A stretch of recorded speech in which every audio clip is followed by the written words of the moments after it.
Assalamualaikum warahmatullahi wabarakatuh. Alhamdulillah, alhamdulillahi rabbil alamin. Assalatu wassalamu ala asrafil anbiya'i wal mursalin, Sayyidina wa maulana Muhammadin. Ashhadu an la ilaha illallah wa ashhadu anna Muhammadar Rasulullah. Allahumma salli ala Sayyidina Muhammadun musahabihil wal ikram, ya wal jalil wal ikram. La nabiyya ba'da amma ba'du, wa ittaqullah wal mujahidina wat tahirina amma ba'du, wa insyaallah. Alhamdulillah, bertemu lagi kita para hadirin, para jemaah, para umat-umat yang dicintai oleh Allah rahimakumullah. Bertemu lagi kita dalam kesempatan yang dimuliakan Allah, dalam tayangan Buya Pasaman Timur. Channelnya adalah channel kesayangan semua umat, dalam majelis zikir ma'rifatullah, majelis tolabul ilmi, yang mana disinilah kita belajar tentang syariat, hakikat, tarekat dan ma'rifatnya setiap perintah Allah dalam makom tasawuf, tarekat dan tauhid, wabil khususnya adalah tarikatul ilallah, yaitu tauhid ilahiyah. Alhamdulillah para jemaah sekalian, salam dan salawat tidak akan pernah kita lupakan. Marilah sama-sama kita panjatkan kepada junjungan kita, Nabi Allah, Nabi al-akhir zaman, Rasulullah Muhammad sallallahu alaihi wasallam, sebagai imam minullah, ruhul azama mursidil fil Islam, yang telah bersusah payah menjalankan perintah Allah dengan beriado dan wal mujahadahnya, agar umatnya nanti bisa kelak berilmu dalam menjalankan perintahnya. Inilah jawaban daripada tafakurnya Rasulullah, yaitu belajar, tolabul ilmi, menuntut ilmu. Tolabul ilmi faridatu ala kulli muslim. Baik para jemaah sekalian, insyaallah dalam tayangan ini saya akan berbagi wawasan, berbagi ilmu kepada kita sesama, dengan tujuan kita meningkatkan iman dan takwa kita. Kalau iman dan takwa kita semakin tinggi, semakin berderajat, maka Allah juga semakin memberkahi segala ibadah kita. Insyaallah pada tayangan ini saya akan mengajak kita berwawasan terhadap sebuah falakiyahnya Al-Quran. Kenapa falakiyah Al-Quran? Pernah kita bahas, yaitu ada apa di balik angka-angka yang menjadi pengunci seluruh ayat dalam Al-Quran. Seperti Alkitab itu dikunci dengan 6.666, dan surat dikunci 114, Al-Fatihah dikunci dengan angka 7, Bismillah dikunci dengan huruf Bismillah 19, dan syahadat dikunci dengan huruf 24. Inilah falakiyah. Falakiyah ini adalah kuncinya Al-Quran. Kalau kita mampu membuka falakiyah ini dengan makna dan hakikatnya, maka kita akan mendapatkan hukum Al-Quran keduanya, itu bernama Jabariyah. Kita akan tahu menjabarkan Al-Quran itu setelah kita bisa membuka kuncinya. Tapi kalau kuncinya kita belum bisa buka, maka Al-Quran ini tidak bisa dibuka. Karena dibuka itu apa? Kita itu tidak mengerti. Bisa baca, bisa mengartikan, tapi tidak mengerti. Nah, inilah kuncian tadi. Nah, untuk tahap awal ini, karena ini adalah suatu kaji yang bertahap, ya sekali lagi, karena kajian ini bertahap. Kenapa? Karena dia butuh suatu pemikiran yang fokus dalam belajar pengenalan ini.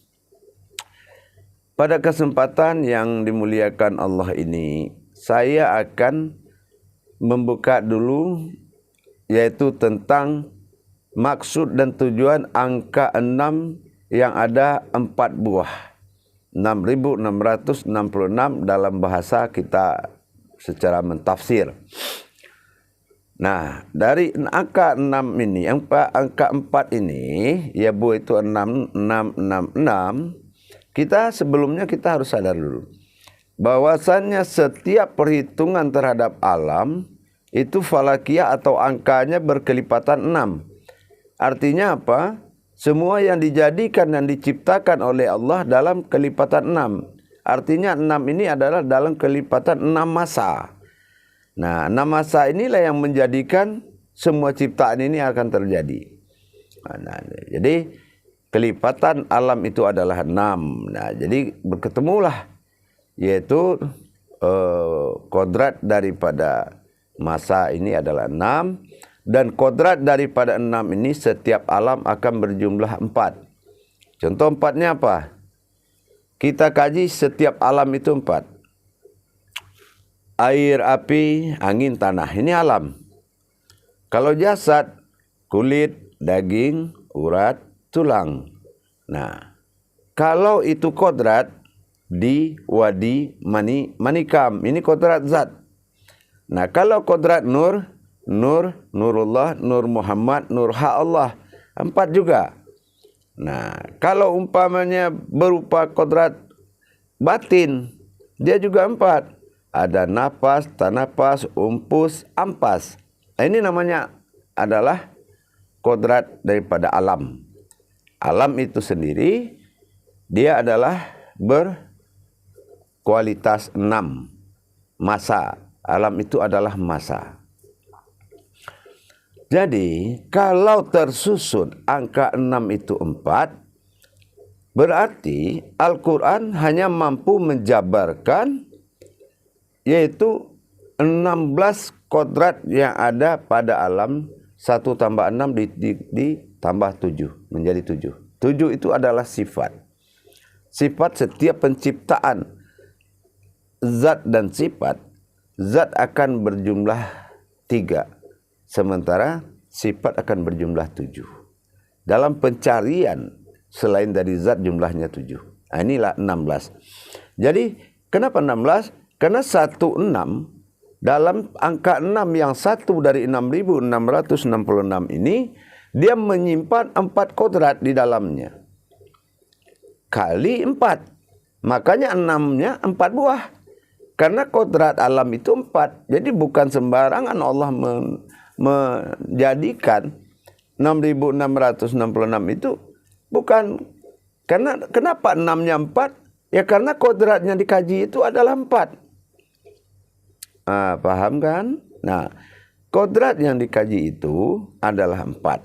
Sementara yang mengaji adalah masa. Masa itu 6. Penciptaan terjadi dari 6 masa menuju 4 kodrat. Nah, itu. Makanya angka 6-nya 4. Nah, kita akan belajar satu-satu. Nah, jadi dari kodrat yang terjadi dari 16 kodrat tadi, itulah yang dijabarkan oleh jabariyahnya Al-Quran. Itu yang dijabarkan dalam Al-Quran, yaitu 4 kali 4 tadi. 4 kali 4 inilah. Nah, ini akan dijabarkan oleh Al-Quran. Nah, gitu. Jadi kalau kita tahu apa potensi Al-Quran itu, dia menjabarkan 16 kodrat. Nah, dari 114 surat. Dan makanya 114 itu adalah perpaduan antara masa yang 6, ya, masa yang 6 dengan sifat yang 16 atau 16 tambah 7, ya. Jadi 114 ini itu adalah perpaduan antara kodrat dan sifat. Nah, itu ya, makanya dia 114. Nanti akan kita tahu dari mana asal-usul 114 itu. Terus para jemaah sekalian, dari kita mendapatkan kajian ini, berarti falakiyah ini adalah suatu rumus yang akan membuka sejarah. Nah, sekarang kita buka sejarahnya. Falakiyahnya adalah 6.666. Meskipun itu tidak jumlah ayat, ya. Jumlah ayat tidak 6.666. Itu silakan dihitung sendiri. Dia akan kurang. 6 pertama. Nah, 6 pertama yang ada pada alam ini. Yang ada pada alam ini, ya. Nah, makanya Al-Quran itu adalah suatu kitab yang membuka rahasia yang ada di langit dan di bumi. Nah, itu kitabnya yang membuka rahasia yang ada di langit dan di bumi. Nah, kita akan buka pelan-pelan falakiyahnya. 6.666. Ya, terdiri dari 4 kodrat. 6 itu adalah masa. Ini supaya bisa dipahami sedikit, saya akan sering mengulang-ulang.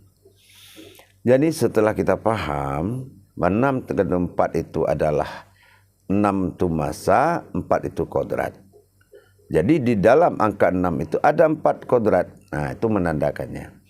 Pertama adalah penciptaan. Penciptaan dari 4 kodrat.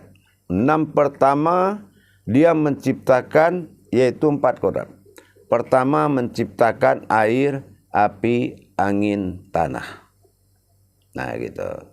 Air, api, angin, tanah ini adalah kodrat yang bertemu dalam penciptaan masa. Nah, yang kedua adalah 6 yang kedua itu menciptakan kodrat daripada daging, urat, dan tulang. Kulit, daging, urat, tulang. Ini 4 dia. Nah, ini sudah berisi kepada penciptaan tentang Bani Adam. Ya, penciptaan tentang Bani Adam. Nah, bagaimana dengan 6 ketiga? 6 ketiga itu menciptakan yaitu 4 masa. Apa itu? Dunia, akhirat, jabarut, dan malakut. Nah, dunia, akhirat, jabarut, dan malakut. Nah, berarti satu lagi 6 ini, itu ada semua dalam Al-Quran. Nah, dalam uraian, dalil-dalil, dan hadis, dan beserta firman, ya. Nah, setelah itu, 6 terakhir, kita lihat di Al-Quran itu, ada potensi 4 Alkitab.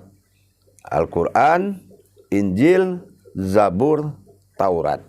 Nah, berarti itulah adanya isi Al-Quran. Itulah semata-mata semuanya, penjabarannya itu saja. Tidak ada yang lain. Kalau yang berurusan kepada hakikat diri, itu adalah pada tersiratnya alif di dalam bismillah. Itu sudah kita kaji. Ya. Nah, setelah itu, kita lihat setelah 6.666, berarti kita melihat lagi kepada kodrat 30. Nah, itu yang dinamakan juz. Betul enggak 30? Ya kan? Nah, 30. Nah, 30 itu berasal dari mana? Nah, kita lihat. 30 itu adalah berasal dari sifatnya Al-Quran. Nah, mana sifatnya Al-Quran? Nah, disinilah yang dikatakan dengan rukun Islam dan rukun iman. Nah, rukun Islam berapa? 5. Nah, rukun iman berapa? 6. Berarti 5 kali 6 berjumlah 30. Nah, itulah total daripada masa yang akan tertuang tentang kajian rukun Islam dan rukun iman. Nah, kenapa dengan ada kata juz? Nah, juz itu adalah berarti umat. Apa itu? Karena juz amma itu adalah amalan umat. Jadi, inilah yang dikatakan dengan iman, Islam, ihsan. Nah, yang ihsan itu adalah juz. Nah, itu yang dikatakan ihsan.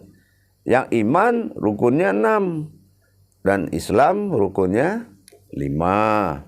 Berarti 5 kali 6 30 tambah 1 juz. Nah, gitu ya. Berarti kita sudah ketemu 30. Nah, sekarang kita lihat lagi falakiyah daripada angka 114. Nah, kan? Dari mana 114 ini datang? Nah, kita lihat kelipatan daripada masa yaitu adalah angkanya 6, ya kan? Betul? Nah, sementara bismillah itu hurufnya berjumlah 19. Gitu ya. Huruf bismillah itu berjumlah 19. Kenapa? Semua dirangkum di dalam umul kitab, yaitu khalifatul ayat, imamnya ayat, yaitu bismillah. Nah, bismillah ini dikunci oleh 19. Nah, sekarang karena dia adalah penghulu ayat, kita akan pergi kepada penghulu mengambil angka 19. Nah, diambil angka 19 ini dikalikan 6. Nah, itu masa. Nah, dikalikan dengan alam ini. Benar enggak bismillah pemimpin Al-Quran? Kita uji dulu. Nah, cara mengujinya 19 huruf ini berakhir kepada kali 6 masa. Nah, kalau sudah dikali 6 masa, berjumlahlah 114 surat. Nah, disinilah. Tapi tetap kali wujudnya 6. 114 itu tambah 1 tambah 1 2 dan tambah 4 berjumlah 6. Dia tetap kelipatan 6. Nah, begitu jemaah. Sekarang kita lihat lagi yaitu adalah Al-Fatihah. Nah, di Al-Fatihah itu terkunci pada bilangan 7. Nah, ya. Pada bilangan 7 disebut dengan jumlah surat Al-Fatihah itu adalah 7. Nah, kita tidak membahas kenapa jumlahnya 7, tapi kita membahas dari mana datangnya angka 7 itu. Nah, banyak yang menafsirkan dari jumlah 3 atau 313. Ada 3 ayat pertama adalah untuk Nabi, 1 untuk manusia, 3 untuk alam. Nah, kalau saya praktisnya tidak mencarikan kepada amalan. Karena Jabariyah dia akan mengkaji kepada potensi yang beda. Jabariyah dia akan melarikan cerita yang berbeda. Tapi saya tetap pada posisi falakiyah. Kalau memang kaji falakiyah, tak usah lari-lari kajinya. Nah, kita kaji falakiyahnya. Kenapa dia 7? Nah, kita lihat 7 ini dengan 19 tadi beda tidak? Ya kan? Dia umul Al-Quran. Sementara bismillah itu adalah imamnya segala ayat. Nah, terus kenapa bismillah ini ternyata masuk ke dalam Al-Fatihah? Yaitu salah satunya ayat Al-Fatihah itu adalah bismillah. Nah, kenapa dia masuk ke dalam bismillah? Nah, berarti apa? Di sini tajalli yang sama. Kalau Rahman saya bilang tadi alam itu bersifat 4 dan Allah Qudrat itu bersifat 3, berarti 4 yang tambah 3 itu akan bismillah. Nah, makanya bismillah masuk ke dalam Al-Fatihah karena mengharapkan apa? Tajallinya batin Allah, rahasia Allah pada batinnya kepada zatnya itu dengan 7 kenaikan sifat. Karena dia harus menjadi sifat. Gitu ya. Karena harus menjadi sifat. Begitu. Maka dia masuk ke dalam bismillah mencari kodrat, berkodrat sifat. 7 berkodrat. Nah, kalau dia berdiri sendiri, ini kodratnya jadi 14. Nah, tapi karena dia masuk ke dalam bismillah, dalam Al-Fatihah, maka dia akan berjumlah 7. Nah, sekarang kita tanya, ada enggak perbedaan perhitungan falakiyahnya 7 dengan 19. Dalam perhitungan Al-Quran, 7 dengan 19 ini tidak ada perbedaan. Sama sekali tidak ada perbedaan. Nah, di mana dasar tidak ada perbedaan? Kita lihat hijriahnya. Di jam 7 itu dikenal dengan jam berapa? Jam 19. Jadi 7 dengan 19 itu adalah kodrat yang sama.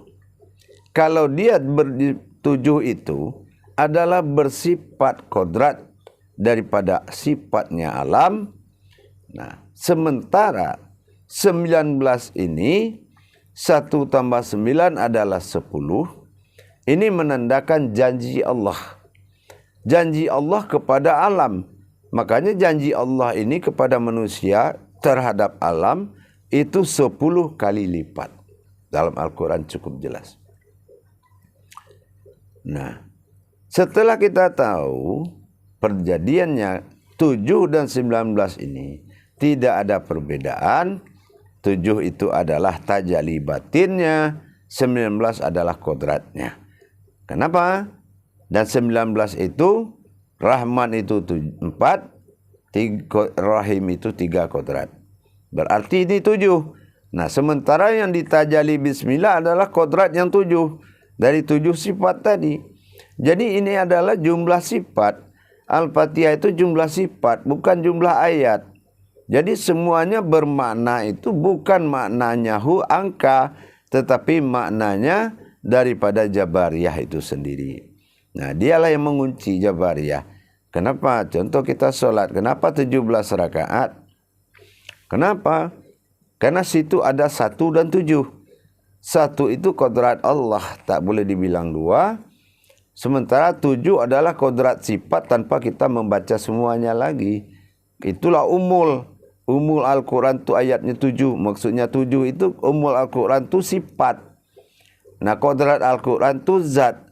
Jadi ini yang dikatakan kodrat Allah pada sesuatu zat dan kodrat Muhammad daripada sifat. Nah, ini maka dikatakan Al-Quran itu adalah hakikat Allah dan Muhammad. Nah, itu dasarnya.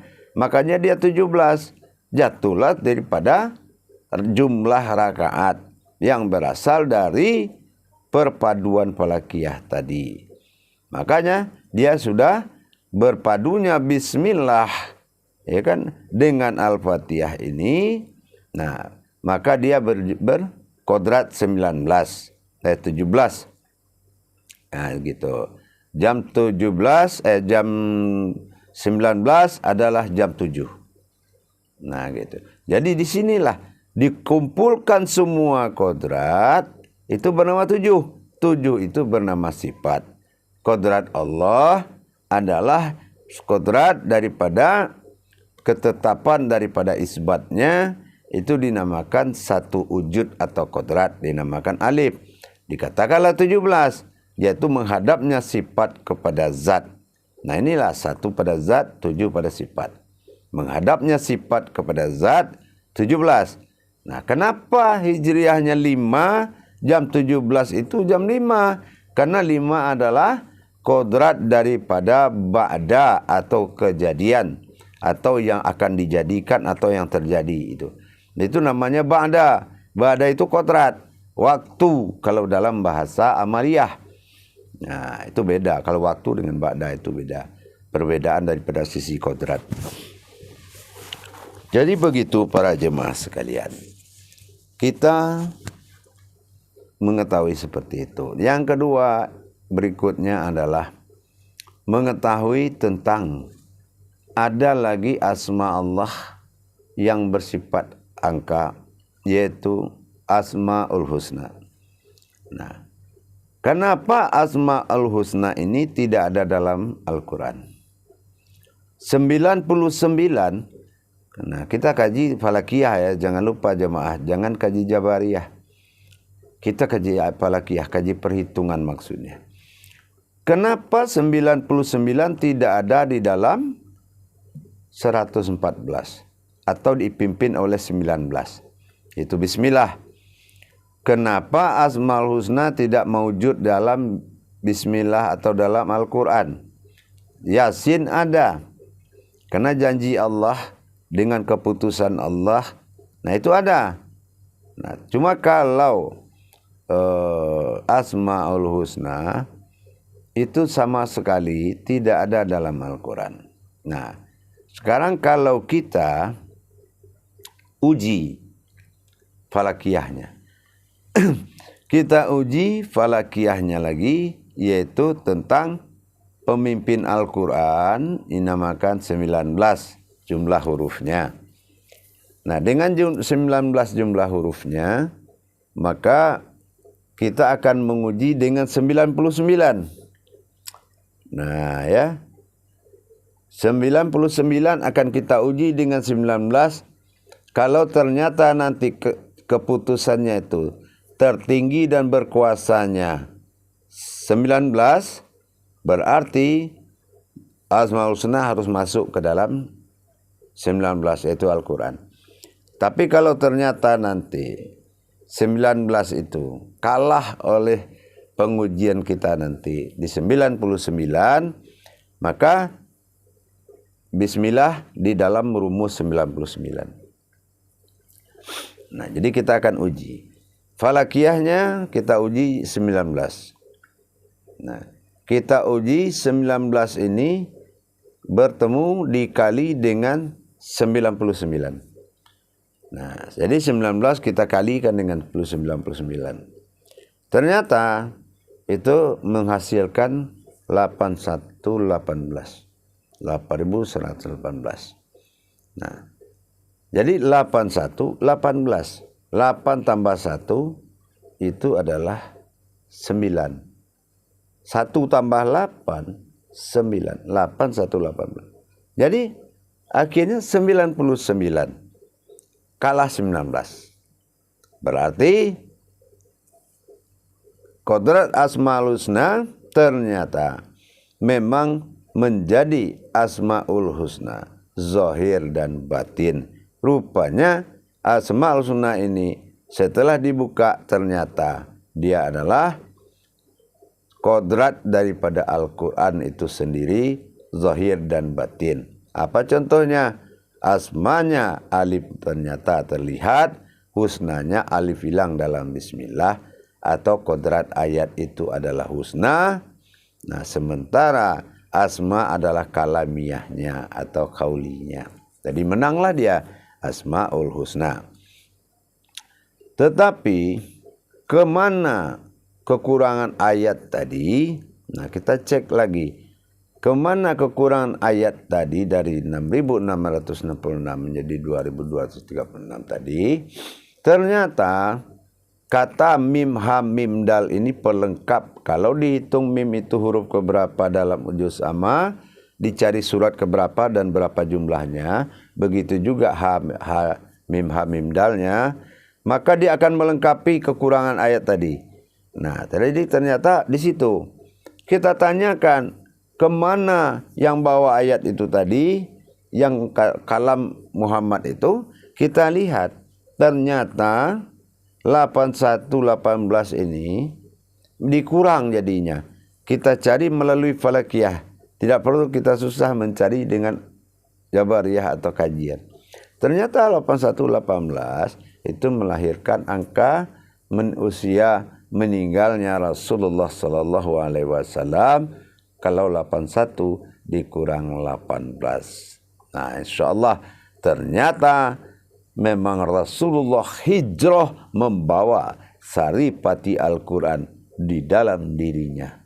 Itulah yang menjadi rohani bagi kita. Makanya Al-Quran adalah ayat yang bergerak di dalam dada kita sendiri. Jadi begitu para jemaah insyaAllah.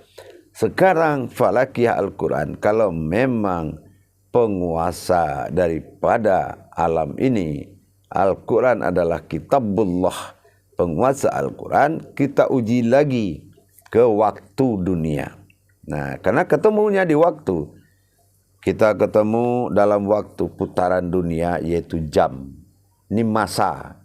Kalau memang ada dari massa, alam ini terbuat dari 6 massa. Apakah memang iya atau tidak? Kita uji dulu. Kita lihat di sisi barat, timur, utara, selatan. Jadi 6 ini makanya Ka'bah itu segi 4, karena huruf 6 ini adalah 4 buah. Kita lari melihat posisi di alam ini. Utara, barat, timur, selatan, ya. Kita lihat dari sisi timur, barat, utara, selatan. Kita bagi 6 ini, kita cari kalau memang dia menguasai semua, ada 6 di situ. Nah, sekarang kita lihat di sisi timur atau masyrik. Nah ya, di sisi masyrik itu ada angka 24. Nah, 24 itu 2 tambah 4, 6. Berarti masyrik ada. Alam dia, memang betul ada. Kita cek ke jam 15, 3 sore, ternyata itu ketemu juga 6. Kita cek lagi ke maghrib, barat. Di situ ada jam 6. Nah, kita cek lagi ke utara. Di situ ada jam 21 dan jam 9. Nah, kalau 21, 2 tambah 1, 3. Sementara 9 itu kita kurang 3 menjadi 6. 9 kurang 3 itu 6. Ternyata 4 sisi alam ini itu adalah betul jadinya 19 huruf bismillah.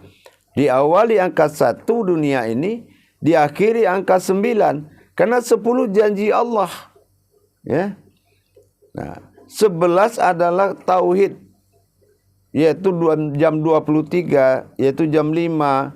Itu adalah tauhid, berhubungan. Nah, gitu. Jadi, ternyata benar. Ternyata benar sekali. Jam 12 itu apa? Jam 12 itu si 2 kali 6. Apa 2 kali 6 itu? Hak Muhammad bersifat alam pada Hijriyah dinamakan 6. Apa hak Muhammad? Itulah Hijriyah.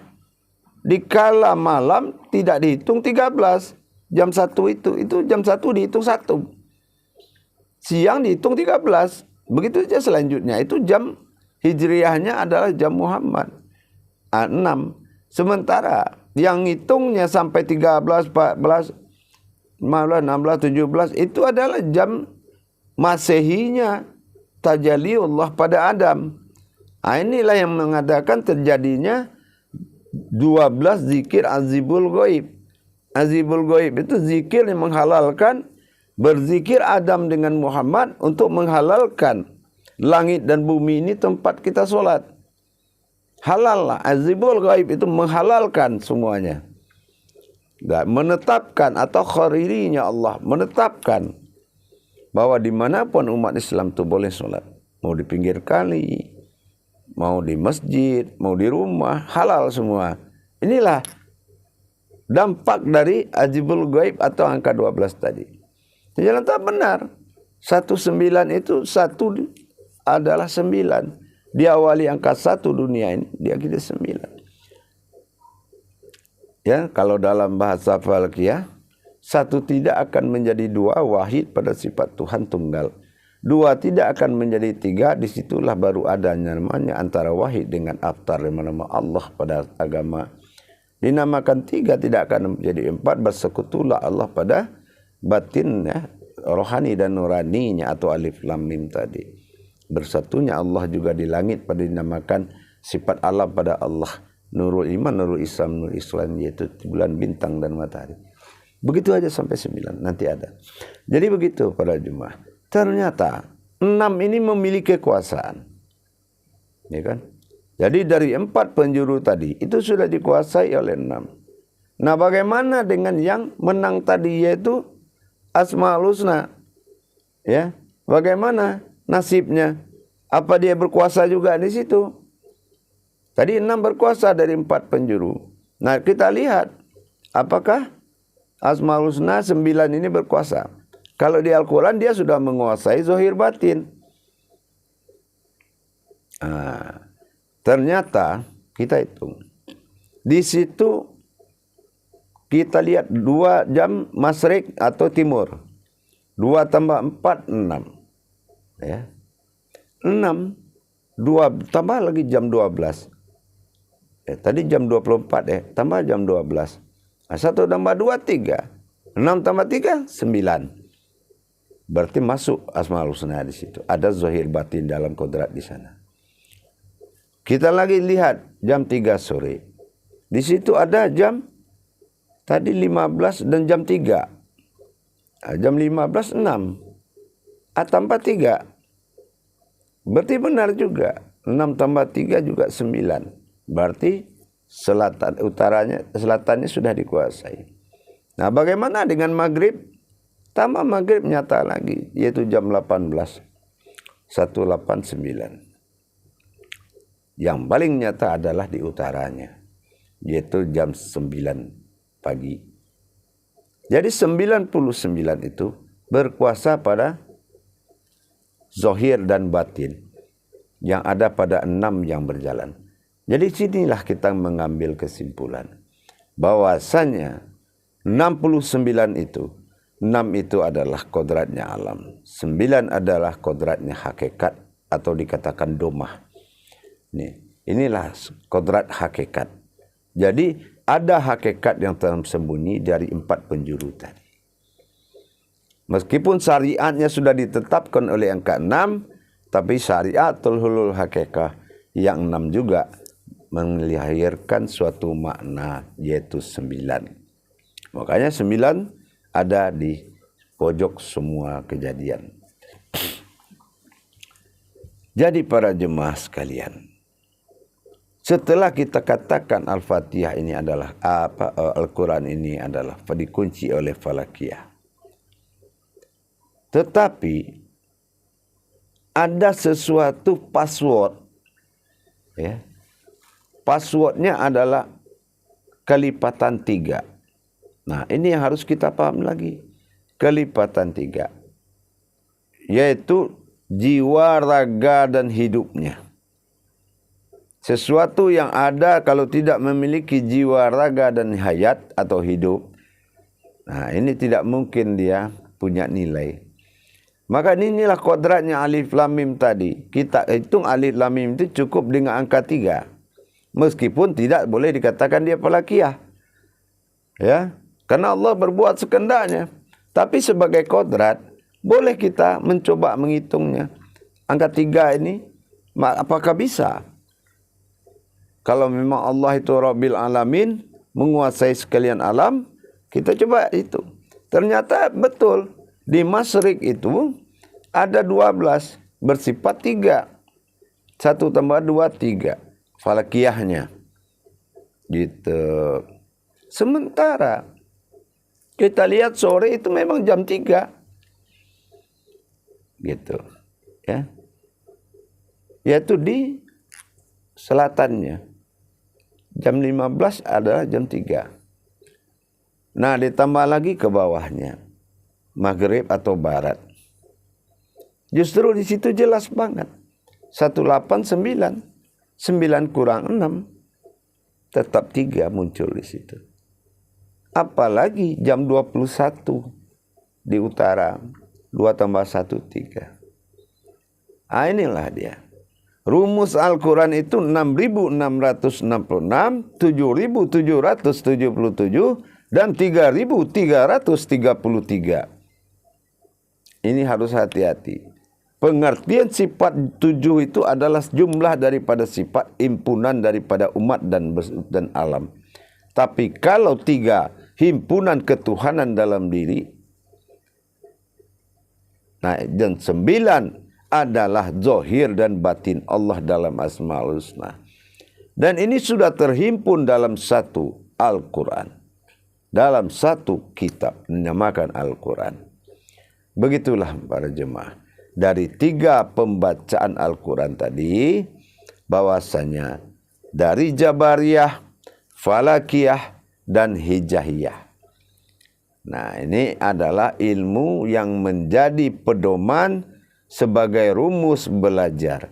Jadi jangan kita belajar tetapi kebenaran pelajaran kita tidak diakui oleh kepastian. Apa kepastian? Kepastian adalah angka.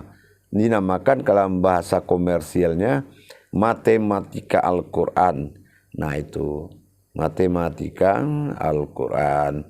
Jadi kalau 1 tambah 1 tidak akan ada pengertian lain-lain kecuali jumlahnya 2. Itulah kebenaran tadi. Jadi kalau kita dalam bersejarah hakikat dan segala macam, keyakinan dan kebenaran tergantung kepada kajian yang paling pendalaman kajian. Tapi kalau falakiyah, selagi jumlah itu adalah suatu kepastian, maka tidak ada keraguan-raguan lagi. Zalikal kitabul la raiba fihi hudal lil muttaqin. Jadi kalau kita jemaah tidak ingin ragu-ragu lagi dalam menjalankan Al-Quran, maka ingat pesan saya, naikkanlah imanmu menjadi muttaqin dulu. Ya, Al-Baqarah ayat kedua tadi. Kalau sudah memang kamu sudah muttaqin, artinya ilmu takwa itu sudah menguasai dirimu, maka kamu bisa menerjemahkan. Kenapa? Karena akalmu sudah menjadi iman dan iman sudah menjadi ilmu. Inilah pegangan para jemaah. Pegangan kita adalah perubahan hijrahnya diri kita. Kalau kita tidak hijrah dari akal kepada iman, iman tidak hijrah kepada ilmu, kamu adalah manusia yang seumur-umur dalam keraguan. Dan kamulah yang jauh dari Allah. Tapi kalau imanmu sudah menjadi ilmu, akalmu adalah keindahan yang tak terhingga. Bukanlah suatu kekuatan yang tidak mungkin. Akal itu adalah suatu nikmat besar yang akan menghargai iman yang sudah berilmu. Insya Allah para jemaah sekalian, mudah-mudahan bermanfaat buat kita semuanya. Jangan lupa belajar, jangan lupa mencari ilmu, karena dunia ini adalah tempat startnya kita. Jadi jangan terlalu berharap dunia ini akan kekal bagimu, tapi berharaplah kepada kekalan Allah Subhanahu wa taala. Insya Allah para jemaah, biarlah kita belajar pelan-pelan, asal ilmu itu nyata, daripada buru-buru tapi menyatakan sebuah ilmu. Itu kerjaannya cukup berat.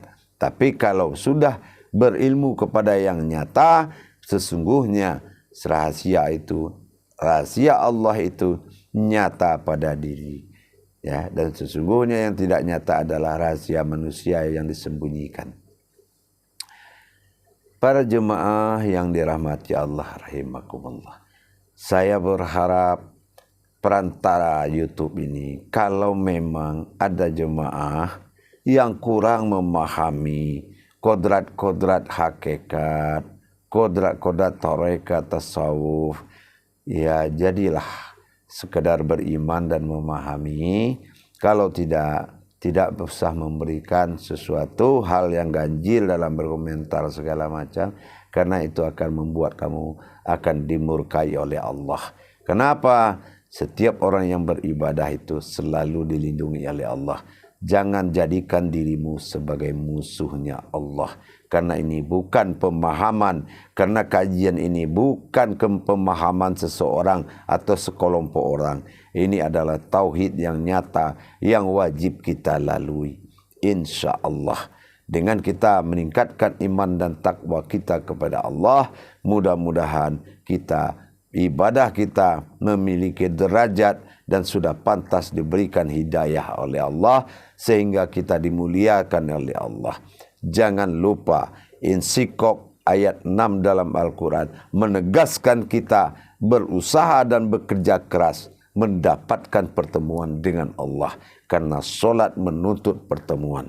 Insya Allah kaji solat dalam diri dan kaji diri dalam solat.